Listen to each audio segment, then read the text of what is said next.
Good morning children. मैं Sunita Madhwani, lecturer of English, government higher secondary school Sambalpur.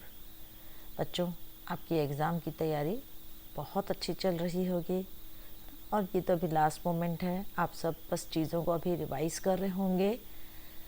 तो 2024 के अंग्रेजी प्रश्न पत्र में कौन से प्रश्नों की आने की सर्वाधिक संभावना है, यही सब बताने के लिए मैंने ये वीडियो बनाया है। और क्वेश्चन पेपर का पैटर्न तो आप जानते ही हैं। आपने हाफ ईयरली एग्ज़ाम दिया होगा, प्री बोर्ड एग्ज़ाम हुआ होगा, तो आप सब जानते हैं कि कितने प्रश्न आएंगे। आप सब जानते हो कि क्वेश्चन पेपर में 17 प्रश्न आते हैं, है ना। और आप ये भी जानते हो कि कौन से प्रश्न में कितनी मार्किंग स्कीम भी जानते हो, यानी मतलब हर प्रश्न की। तो बस मैं थोड़ा सा आप लोगों को कॉन्फिडेंस दिलाने के लिए मैंने ये वीडियो बनाया है कि कौन से लेटर राइटिंग ज़्यादा इम्पोर्टेंट है, कौन से पैराग्राफ राइटिंग ज़्यादा इम्पोर्टेंट है। तो मैं चाहूँगी बच्चों कि आप मेरे चैनल को शेयर, लाइक और सब्सक्राइब ज़रूर करें, ताकि मैं इसी तरह के वीडियो और बनाती रहूँ, हमेशा आप जैसे बच्चों की मदद करती रहूँ। तो बच्चों, आपका जो पहला प्रश्न है 17 प्रश्नों में से, वो रहता है क्वेश्चन 1, जो रहता है आपका जिसमें 15 नंबर के वस्तुनिष्ठ प्रश्न पूछे जाते हैं। अब ये जो पहला प्रश्न है, ये रहते हैं, इसमें MCQs रहते हैं। और ये जो MCQs में आपको 4 ऑप्शन दिए जाते हैं। अब ये जो MCQ बेस्ड क्वेश्चन 1A है, इसमें ना आपको ये जो रहता है आपका वोकेबलरी बेस्ड क्वेश्चन रहता है। ये जो आपकी हर लेसन के पीछे ग्लॉसरी दी रहती है, वर्ड मीनिंग दिए रहते हैं, आप अगर उनको अच्छे से याद कर लेते हो तो आसानी से ये क्वेश्चन बना लेंगे। हर लेसन के पीछे आपके दिए हुए हैं वर्ड और उनकी मीनिंग, तो आप अगर उनको याद करोगे तो आपका फिर कहीं से भी प्रश्न आए आप उसको बना लेंगे। तो जैसे पहला प्रश्न है आपका, one who is not willing to change his mind is. तो ये बच्चों आपको पता है कि ये पैट्रियोटिज़म लेसन से है। आकाश वॉज एडमेंट, है ना। तो यहाँ 4 ऑप्शन थे, flexible, annoyed, easy going, adamant. तो आप अपनी फ्लाइट टेक्स्ट बुक में जाएंगे तो आप देखेंगे कि पैट्रियोटिज़म लेसन के पीछे ग्लॉसरी में ये जो वर्ड्स दिया हुआ है, एडमेंट वर्ड दिया हुआ है और उसकी मीनिंग भी दी हुई है। तो इसलिए मेरी आपको सलाह है, सजेशन है कि आप हर लेसन की ग्लॉसरी को ज़रूर याद करें। तो one who is not willing to change his mind, इसका ऑप्शन क्या है? Adamant. Dash is the room in house used for sitting और entertaining guest. Never never nest में बच्चों ये वाला आपको दिखता है, ये नेवर नेवर नेस्ट के लेसन से ही है, जहाँ पर वरांडा तो नहीं आएगा, कोर्ट यार्ड आंगन होता है, बालकनी भी नहीं, क्या आएगा बच्चों? लाउंज। तीसरा, a highly successful film or book is called a. ये आपका डैडी सेंट्योरिंग स्पिरिट से है, ब्लॉकबस्टर होगा इसमें, क्योंकि आपको और दे दिया है, फ्लॉप ऑप्शन है, फेमस और वॉशआउट्स, तो आपका क्या होगा? Blockbuster. Fourth, a journey to a holy place is called pilgrimage, तीर्थ यात्रा। टूर, एक्सर्शन और पिकनिक भी थे ऑप्शन, पिकनिक तो हो नहीं सकता। आप जब भी ना MCQ सॉल्व करते हैं तो आप सबसे पहले देखा कीजिएगा कि क्या नहीं हो सकता। Fifth, a child suffering from dash can not express his thoughts orally और on paper. Anaemia, tetanus, hypertension, autism. Autism आप देखना वर्ड है आपके में मीनिंग में।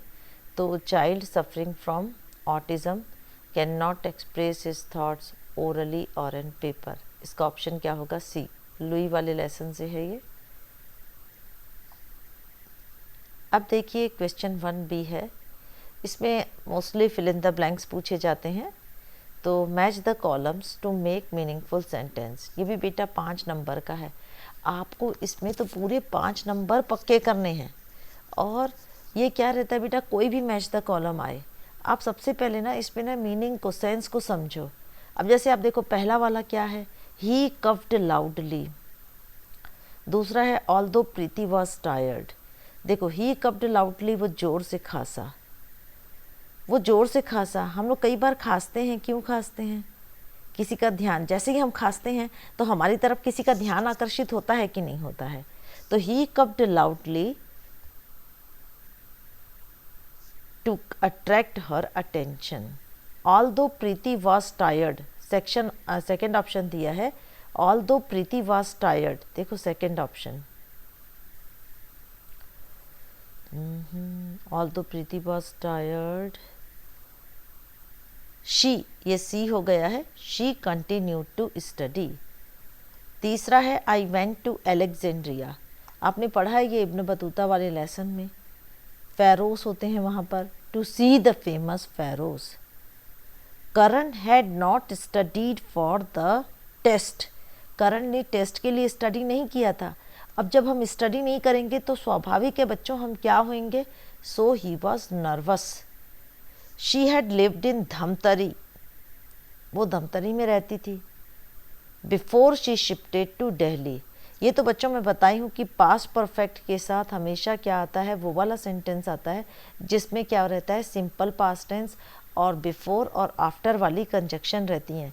क्योंकि कोई भी दो काम जो पास्ट में होते हैं उसमें से जो काम पहले होता है उसे हमेशा पास्ट परफेक्ट में लिखा जाता है और जो काम बाद में होता है उसे सिंपल पास्ट टेंस में लिखा जाता है।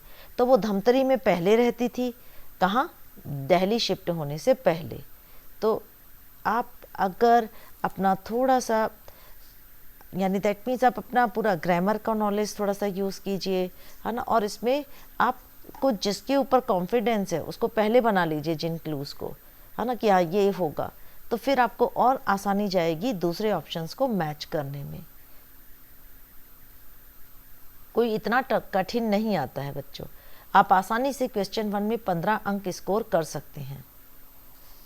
अब क्वेश्चन 1C देखिए, ये है fill in the blanks using correct alternatives. ठीक है, आपको मैंने ब्रैकेट में मैंने एक और अपना रात को यूट्यूब वीडियो बनाया है जिसमें मैंने आपको 23 की 24 फिल इन द ब्लैंक्स दिए हैं आपको बोर्ड एग्ज़ाम के 3 प्रश्न पत्रों के लिए। ठीक है, तो ये पहला देखिए, will you lend me dash money. मैंने कल आपको बताया था कि इंट्रोगेटिव और नेगेटिव में एनी आता है, लेकिन वो प्रश्न जिनके थ्रू हम सामने वाले को कुछ ऑफ़र या रिक्वेस्ट करते हैं उनमें हमेशा क्या आता है? सम। तो will you lend me any some little, क्या आएगा? Some money. Honesty is dash best policy. बच्चों आपको पता है कि बेस्ट क्या है? सुपरलेटिव डिग्री, और सुपरलेटिव डिग्री के आगे द आर्टिकल का यूज़ किया जाता है। ए और एन तो यहाँ आ ही नहीं सकता। Honesty is the best policy. He has made dash mistakes. That is why he is sad. भाई देखिए, he has made dash mistakes है, वो गलती से वो मिस्टेक आपको दिख रहा है। बच्चों टू err is human, मैं भी ह्यूमन बीइंग हूँ, है ना। तो to he has made dash mistakes, देखो बच्चों मच तो आ नहीं सकता, है ना। मच का यूज़ होता है इंट्रोगेटिव और नेगेटिव में, और वो भी अनकाउंटेबल नाउन के आगे। अब यहाँ पर है फ्यू और ए फ्यू। फ्यू की मीनिंग नेगेटिव होती है और ए फ्यू पॉजिटिव रहता है, जैसे he has a few friends, Ram has a few marbles, है ना, I have a few saris. तो he has made a few mistakes, that is why he is sad. क्योंकि ए फ्यू की मीनिंग पॉजिटिव होती है, उसने थोड़ी बहुत गलतियां की हैं इसीलिए वो सैड है, कुछ गलतियां की हैं। अगर हम फ्यू लिखेंगे तो फ्यू नेगेटिव है, मतलब उसने कुछ भी गलती नहीं की है, तो कुछ भी गलती नहीं की है तो वो फिर सैड थोड़ी होगा। तो इसीलिए फ्यू को नहीं लिखना है, क्योंकि देखो आप पीछे पढ़ो, that is why he is sad, he has made dash mistakes, that is why he is sad. तो he has made a few mistakes. Ravi takes, बच्चों देखो यहाँ पर मैंने बताया टेक्स छप क्या है। Ravi takes is breakfast 10 o'clock। 10 o'clock क्या है? Point of time. Point of time क्या कि हमेशा एट प्रिपोजिशन आती है, तो यहाँ पर लिखेंगे Ravi takes his breakfast at 10 o'clock। E में देखिए he was reading a book dash I arrived.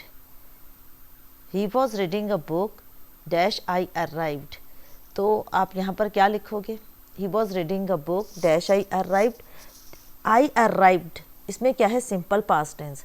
बच्चों व्हेन और व्हाइल की एक इजी ट्रिक बता रही हूँ मैं। जिस सेंटेंस में सिंपल पास्ट टेंस है उस टेंस के आगे व्हेन लगेगा, और जो tense present continuous past continuous tense में है उसके आगे व्हाइल लगता है।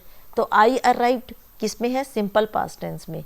तो यहाँ पर क्या आएगा? व्हेन आएगा। अब दूसरा देखिए। अब आपका क्वेश्चन नंबर 2 से लेकर के 6 तक के आपके 2 अंक के प्रश्न रहेंगे, और ये आपके जो टेक्स्ट बुक है आपकी इंग्लिश की, उसमें से आपका फ्लाइट टेक्स्ट बुक में से जो पोयम दी हुई है, देखो आपकी 5 यूनिट होती हैं, जिसमें से आपके जो 10 लेसन हैं वो प्रोज की हैं और 5 पोइट्री हैं, है ना, क्योंकि आप जानते हो हर यूनिट में reading A, reading B, reading C 3, तो टोटल आपका कितना है? 15। उस 15 में से 5 पोयम हैं, और 5 पोयम में से 2-2 अंक के 5 प्रश्न पूछे जाते हैं, मतलब 10 अंक। तो आपको प्रश्न दूसरा है, how did the boys look like from the sky. Question 3 है, why did Benkinsop not iron his uniform. Question 4 है, who are the bad guys mentioned in the poem including all my friends, why are they called bad guys। ये भी 2 अंक का है और सब easy हैं, आप जानते हो। 5वां है, what are the dreadful things that Sumba talks about in the poem Sumba's Adventure। Question 6 है, in the poem about me how many names does the speaker has। हालांकि ये 23 में आया है क्वेश्चन।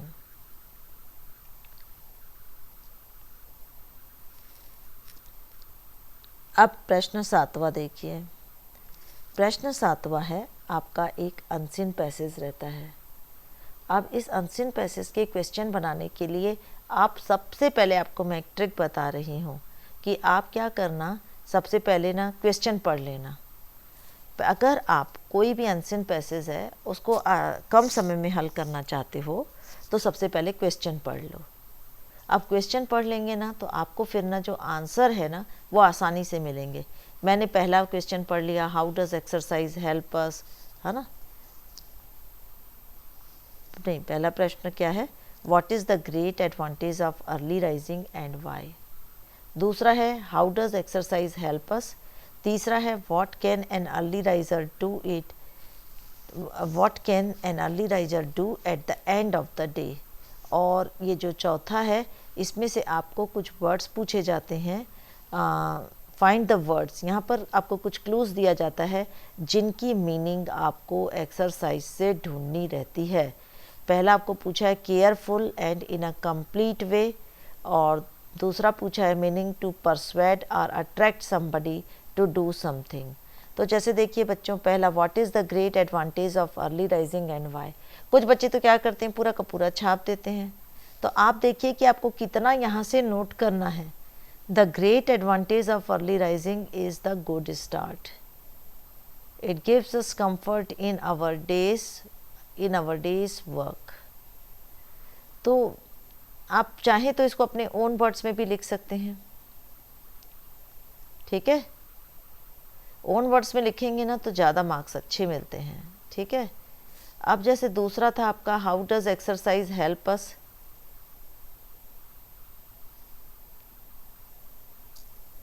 एक्सरसाइज कैसे हेल्प करती है आपको, आपका माइंड फ्रेश रहता है। आपको मैंने बताया कि it gives us comfort in our days work, ये भी एक उसकी हेल्प हो गई, है ना। और जो हम सवेरे को काम करते हैं, देखो लिखा हुआ है कि there are few sounds and disturbance and the work done at that time is generally well done, है ना। तो सवेरे कोई भी डिस्टर्बेंस नहीं रहता है। तो इसीलिए बच्चों मैं भी ये वीडियो है जो मॉर्निंग में बना रही हूँ। तो आप अगर इस पैसेज को बहुत अच्छे से पढ़ेंगे तो ये आपसे बन जाएगा। और मैं अपने नेक्स्ट वीडियो में इसके आंसर्स आपको बता दूंगी यही वाले पैसेज का। आप अगर कमेंट बॉक्स पे कमेंट करेंगे कि मैडम प्लीज़ क्वेश्चन 7 वाली पैसेज का आंसर बताओ, तो फिर मैं इसके लिए बना दूंगी, 5-10 मिनट ईच लगेंगे, ठीक है। अभी मुझे पूरा पेपर बताना है। Question 8, why did nana ji take Ajit and Naina to Himapat. तो नाना जी अजीत और नैना को हिमापट क्यों लेके गए थे, ये है। और आपको पता है ये जो आपके कितने 10 लेसन है ना प्रोज में, उसमें से आपको यहाँ पर 4 प्रश्न पूछे जाते हैं और वो 3-3 अंक के रहते हैं। Why was aunt Jane, JANE है, यहाँ पर जैन हो गया है, अब उससे मत देखिए। Why was aunt Jane worried about her gift cheque. वैसे इसमें आंट जैन का ये भी क्वेश्चन पूछा जा सकता है कि उन्होंने क्यों रिफ्यूज़ कर दिया उनके बेड पर बैठने को। How did the girl justify her presence in the auditorium. ये बहुत इंपॉर्टेंट प्रश्न है 3 अंक के लिए। Question 11, how did Swaminathan react to the questions put by the head master. तो बच्चों 8, 9, 10 आपका वो जो 10 लेसन है वहाँ से पूछा जाता है। क्वेश्चन 12 है, write a paragraph on an election scene. Spelling wrong हो गई है सीन की, SCENE होती है। Using the clues given below. आपको कुछ क्लूज दिए जाएंगे और उन क्लूज को यूज़ करते हुए आपको पैराग्राफ राइटिंग लिखनी है। मैं ये पैराग्राफ इलेक्शन सीन का और पैराग्राफ राइटिंग का वीडियो भी अभी इस वीडियो के जस्ट बाद तुरंत बाद बना रही हूँ, क्योंकि देखिए बच्चों आप ना ईजी सेंटेंस को यूज़ कीजिए, आप कहीं से रटिए नहीं, है ना। Long queue of voters, polling officers and presiding officers, polling agents, indelible ink, अमिट स्याही, EVM मशीन। तो आप अपने ओन सेंटेंस लिखोगे ना तो आपको अच्छे मार्क्स मिलेंगे, कहीं से रटने की ज़रूरत नहीं है आपको, ठीक है। या फिर right a paragraph on launching of Chandrayaan 3। आप एक्सरसाइज वाला भी पैराग्राफ कर लीजिए। अब पैराग्राफ राइटिंग के साथ अधिकतर आपने ब्लूप्रिंट में देखा है आपको समरी राइटिंग भी दी जाती है, वो भी कोई डिफ़िकल्ट नहीं होता। आपको समरी राइटिंग में करना क्या रहता है, पहले समरी को 2 या 3, आपको जो भी पैराग्राफ दिया गया है, जो पैसेज दिया है उसको 2 से 3 बार पढ़ो, ठीक है। चलो 4 बार पढ़ लिया है ना, कोई वो नहीं है, छोटा सा पैराग्राफ रहता है। अब आप उसके इम्पॉर्टेंट पॉइंट्स को टिक करो, नोट करो और अपने सेंटेंस में उसको लिख दो। 1/3 लिखना रहता है समरी बच्चों। आपको जितना बड़ा पैराग्राफ आया है आप 30-40 शब्दों में उसकी समरी लिख दो। क्वेश्चन 13 है, नोटिस राइटिंग, है ना। You have lost your watch on the school play ground. Right a notice for the lost and found of your school notice board for the finder to return it to you. You are Surbhi Sinha of class 10th, Deshbandhu Higher Secondary School, Mandhar, CG। 50 words में होना चाहिए। आपको बच्चों notice writing नहीं आ रहा है तो आप फॉर्मेट लिख दीजिए, पहले ऑर्गेनाइजेशन का नाम, फिर नोटिस के ये जो नोटिस लिखते हैं और 6 लेटर कैसे होने चाहिए, कैपिटल में होना चाहिए, डेट होना चाहिए, हेडिंग होनी चाहिए। तो आपको डरना नहीं है, नोटिस का फॉर्मेट बना दीजिए। बीच में छोटा सा जो भी कोई कंपटीशन या कुछ भी हो रहा है तो आप 5 WH क्वेश्चंस का आंसर नोटिस होती है कि ये नोटिस व्हाट अबाउट, हु, किसके लिए है, व्हेन है, वेयर। तो इन्हीं क्वेश्चंस का आंसर देते हुए आपको उसकी बॉडी बनानी है। आपको टाइम, वेन्यू ये सब बताना है, किसके लिए है, किसको कांटेक्ट करना है, और नीचे अपना सिग्नेचर, नाम और डेजिग्नेशन लिखना रहता है। तो आप छोड़िए नहीं किसी भी चीज़ को। दूसरा दिया हुआ है आपको, you are Megha Sen, the cultural secretary of your school. Next week a debate competition is going to be held. बच्चों कुछ भी आए, डिबेट कंपटीशन आए, क्विज कंपटीशन आए, डांस कंपटीशन आए, या आपको एनुअल कंपटीशन जो एनुअल फंक्शन होता है आपके स्कूल में, उसके लिए आपको बच्चों के नाम इनवाइट करने हैं, कुछ भी, आप घबराइए नहीं। Right a notice inviting the name of the students who are interested to take part in the competition. तो 4 मार्क्स पक्के कर लो अगर आपको नोटिस का फॉर्मेट आ जाता है तो। पहले बस आप फॉर्मेट सही रहेगा तो आपको कम से कम 2 नंबर तो मिल जाएंगे, है ना। अब क्वेश्चन 14 है डू एज डायरेक्टेड, ये 5 नंबर का रहता है। अब इसमें अधिकतर क्वेश्चन टैग पूछा जाता है, वॉइस पूछा जाता है, नरेशन पूछा जाता है, कुछ कंजक्शंस पूछी जाती हैं। देखो, they came late, add question tag. They came late, add question tag. Came late, आप पहले वर्ब को नोट करो। केम, केम क्या है? Past tense. यहाँ कोई हेल्पिंग वर्ब तो है नहीं, नॉट का फ्रेंड है नहीं। केम है पास्ट टेंस, सेकेंड फॉर्म, इसलिए हम लोग क्या लिखेंगे? They came late, comma, didn't they, question mark. Did he eat the mango, change the voice. Was the mango eaten by him, क्योंकि जब भी मैं देखूं डिड को आगे करना है मुझको वॉज वर्ब को आगे। We dash call the police, can, must, may. मैंने बताया ना कि ये कॉन्टेक्स्ट के ऊपर डिपेंड करता है। अगर कोई दुर्घटना हो रही है, कोई एक्सीडेंट हो गया, we dash call the police, तो तब हमें अवश्य बुलाना चाहिए। तो आप लिख सकते हैं we must call the police. He wrote a cheque of 100 pounds. Interrogative बनाना है। इंट्रोगेटिव मतलब हेल्पिंग वर्ब सब्जेक्ट के आगे। आप हेल्पिंग वर्ब तो है नहीं, मेन वर्ब दी हुई है, और मेन वर्ब का क्या दिया हुआ है बच्चों? Second form. ही रोट, तो did he write a cheque of 100 pounds. I get up early in the morning. Make the sentence emphatic. वही बताइए ना, अगर आपका टेंस का नॉलेज पक्का है तो आपका डू एज डायरेक्टेड में 5 अंक पक्का है ना। आई get up early in the morning, do for emphasis करना है। आपको सिखाया गया है कि इसमें आपको सब्जेक्ट के बाद जो मेन वर्ब आई है उसका फॉर्म देखना है। अगर बेस फॉर्म आया है तो आप उसके आगे डू लगा दीजिए। बेस फॉर्म में एस ई एस है तो उसके आगे डज लगा दीजिए, और सेकेंड फॉर्म है तो आप डिड लगाइए और फिर वर्ब का फर्स्ट फॉर्म कीजिए। I get up early in the morning, I do get up early in the morning. अब है आपका write an application to the principal of your school for transfer certificate. अब इसके साथ आपको एक ईमेल राइटिंग आती है। अब आपको ईमेल राइटिंग के लिए तो वरीड नहीं होना है। सबसे पहले फ्रॉम होता है, फिर टू होता है, फिर आपका सब्जेक्ट होता है, सेम लेटर जैसा ही होता है, बस फॉर्मेट जो फ्रॉम रहेगा उसकी ईमेल भी आपको दी रहेगी, टू वाले की ईमेल भी आपको दी रहेगी। फ्रॉम जो लिख रहा है सेंडर की ईमेल होती है फ्रॉम में, टू वाले में आप जिसको लिख रहे हो ईमेल उसकी एड्रेस होती है, और आपका सब्जेक्ट आप मेंशन करोगे, फिर उसके बाद ईमेल की बॉडी रहेगी, उसके बाद आपका कॉम्प्लीमेंट्री क्लोज रहेगा, और फिर आपका विथ रिगार्ड्स करके आप लिख दीजिए XYZ या आपको जो भी नाम दिया हुआ रहेगा।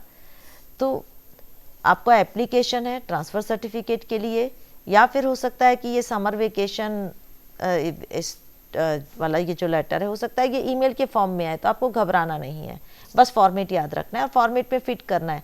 लेटर और ईमेल की बॉडी सेम होती है। You are Rohit residing at Devendra Nagar Durg, write a letter to your friend Ankit to spend summer vacation with you. Now question 16 में आपको पैसेज दिया रहता है। ये जो आपके 10 लेसन है ना, उनमें से किसी एक लेसन से ये सीन पैसेज होती है, और वहाँ से ये आपका पैसेज रहता है। When our caravan arrived in Alexandria, I was excited, I wanted to see the famous pharaohs there. I know, I said quickly, that's a big lighthouse from long ago. Did you go up it? No, he laughed. है ना, आप समझ रहे हैं ना, ये Ibn Battuta वाला lesson है कि नहीं।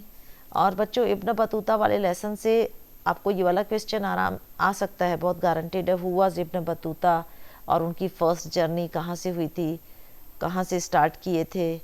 तो ये आप इब्न बतूता वाले लेसन से ये वाले क्वेश्चन को ज़रूर याद करना, और आप इस सीन पैसेज को भी पढ़ने के लिए सबसे पहले आप इसके क्वेश्चन पढ़ लेना, ठीक है।